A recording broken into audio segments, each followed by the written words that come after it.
Seru. Enggak, tadi saya menyampaikan sesuai dengan tadi Pak Mendagri, materi mengenai APBN dan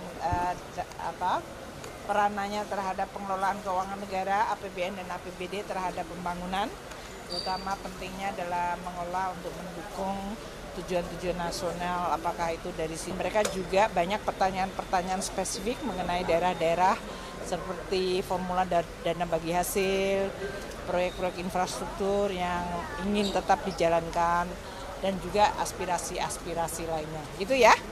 Terima kasih ya. Terima kasih, aku udah terlambat. Ya, acaranya kalau hari ini kan acaranya karena hari Minggu, setelah tadi olahraga bersama, senam pagi apel, dan kemudian dilanjutkan dengan kegiatan makan, kegiatan ibadah. Ya, kami hari Minggu kita menghormati saudara-saudara kita yang melaksanakan ibadah sesuai kepercayaan masing-masing dan kita akomodir, kita fasilitasi. Setelah itu baru diisi dengan kegiatan apa itu Pak? Ya, dari Lemhanas melanjutkan ya dalam bentuk diskusi kelompok, saling menyampaikan pendapat yang intinya mengenai masalah membangun, memperkuat pengetahuan tentang kenusantaraan, wawasan Nusantara, pluralisme, kebinekaan, termasuk juga nasionalisme dan patriotisme. Modul-modulnya lah, modul-modul yang mereka memang sudah persiapkan. Dan saya tahu, saya juga pernah mengikuti modul-modul itu, menarik, interaktif satu sama lain. Dan malam ini Ibu Menteri Keuangan mengisi, kemarin Menhan ya, menteri-menteri utama. Tadi sudah disampaikan, cukup ramai pertanyaannya antara Menteri Keuangan dengan daerah, dan ini sangat bagus sekali. Kenapa? Karena daerah bisa menyampaikan langsung persoalan-persoalan teknis keuangan ya, misalnya masalah efisiensi, dana bagi hasil, kemudian juga mengenai pajak dan retribusi, mengenai inflasi, sehingga bisa dijawab dan dijelaskan juga oleh Ibu Menteri Keuangan. Ada hal-hal yang perlu juga menjadi masukan kepada Menteri Keuangan mengenai masalah formulasi dana bagi hasil, misalnya masalah royalti ya dari misalnya Freeport kepada daerah-daerah lain yang ada di Papua, kemudian juga yang di Maluku Utara, kemudian yang perikanan, potensi perikanan yang menurut Gubernur Maluku Utara mereka mendapatkan hasil yang kurang seimbang dengan pendapatan dari industri perikanan atau penangkapan perikanan di sana. Nah, ini yang akan menjadi masukan dari Kementerian Keuangan untuk mencarikan formulasi-formulasi sehingga keadilan. Kira-kira seperti itu. Dan saya juga sudah menyampaikan beberapa hari yang lalu bahwa saya juga akan meminta daerah melakukan efisiensi belanja diantaranya mengenai masalah alat tulis kantor, kemudian masalah perjalanan dinas dikurangi, rapat yang tidak perlu, dan kemudian kegiatan-kegiatan seremonial terlalu banyak ya, yang semua dialihkan untuk program-program yang pro rakyat betul. Misalnya bidang pendidikan, sekolah-sekolah yang rusak, toilet-toilet yang tidak bagus MCK-nya, kemudian di bidang kesehatan, puskesmas harus bagus standarisasinya. Nah, ini awasi, tolong diawasi. DPRD masing-masing, masyarakat daerahnya, tolong diawasi. Daerah mana yang melakukan perbaikan, mana yang tidak. Dan kami juga melalui sistem yang ada namanya sistem informasi pemerintahan daerah, kami nanti akan melihat perubahan-perubahan itu. Dan hari ini saya tanda tangani untuk saya berlakukan besok, memberikan guidelines kepada surat edaran ya, kepada daerah. Dan saya mohon rekan-rekan pimpinan DPRD, anggota DPRD kabupaten kota juga bisa menyadari efisiensi dilakukan ya, semua akan terdampak yang ada pada zona nyaman mungkin merasa nggak nyaman. Ini semata-mata program yang lebih banyak yang bersentuhan dan dinikmati langsung oleh masyarakat. Saya kira itu.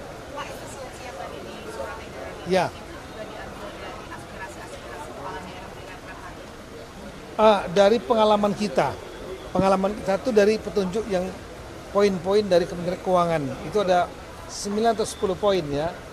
Kedua dari pengalaman kita juga sendiri. Ini staf-staf saya juga dari banyak pengalaman seperti Dirjen Keuangan Daerah ini kan Pak Fatoni, dia udah lama di bagian keuangan, ngerti titik-titiknya di mana, apalagi udah 3 kali gubernur. Pak Bima Aryani juga adalah veterannya 10 tahun wali kota, ngerti di mana titik-titiknya itu yang sebetulnya diefisiensikan atau yang diada-adakan dalam rangka untuk mensejahterakan pegawai sendiri. Itu nggak boleh. Berlaku mulai kapan ini, Pak? Besok, kita berlakukan besok. Surat edarannya besok, Pak. Apa itu? Surat edarannya besok. Surat edarannya besok. Nanti kita juga akan sampaikan tembusannya kepada teman-teman wartawan. Pak, tadi berbicara dengan beberapa kepala daerah. Iya. Ini ada yang menyarankan karena Rakrab sudah jalan hampir setengah. Yes. Ini kan masih ada kader PDI Perjuangan yang kepala daerah belum bergabung. Iya. Itu diminta nanti aja gelombang kedua gitu. Nah, dari Kemendagri sendiri ini masih menunggu atau memang nanti akan dikelompokkan bareng yang sengketa, Pak? Seingat saya dari data kita kalau nggak salah ada 97 ya kader PDIP ya, jumlah semuanya ya dari 503 itu lebih kurang 50-an lebih, 51 sudah masuk dari hari pertama ya, karena ya mereka menyadari bahwa ini adalah program dari pemerintah dan ini berguna untuk mereka sendiri dan mereka tahu bahwa inilah pada saat pemilihan kan yang memilihkan rakyat ya.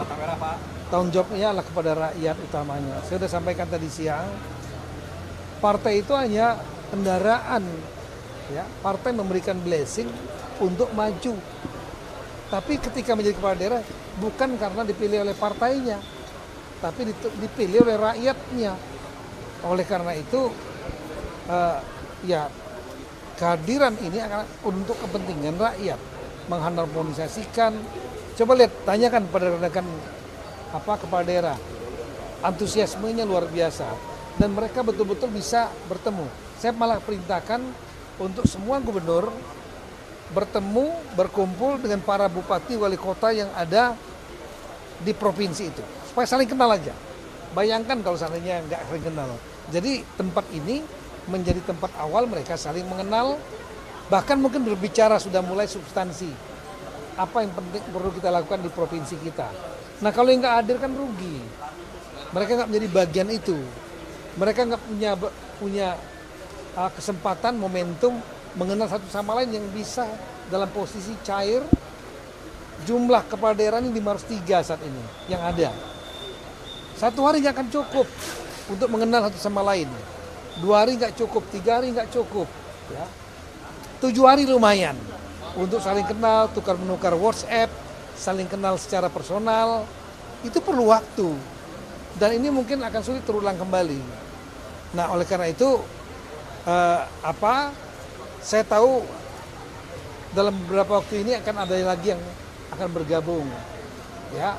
Saya nggak akan sebutkan jumlahnya bergabung, ya silakan kita welcome masuk, ya. Dan kemudian kalau ada yang nggak bergabung nanti memang ada rencana kita untuk orientasi bagi yang 40 ya, yang daerah yang belum dilantik. Karena apa? Karena ada sengketa di MK dan ada yang pilkada ulang. Pilkada ulang itu karena kotak kosongnya menang di Bangka, Kabupaten Bangka dan Kota Pangkal Pinang. Nah yang ini 40 ini kita belum tahu. Besok akan diumumkan apa ditolak atau pilkada ulang atau pemungutan suara ulang atau penghitungan suara ulang. Kita nggak tahu. Ya, MK yang memutuskan besok, kita dengar sama-sama. Nah kita tentu juga akan memberikan kegiatan pembekalan kepada mereka. Apakah mungkin yang nggak hadir nanti akan digabung? Nanti kita pertimbangkan.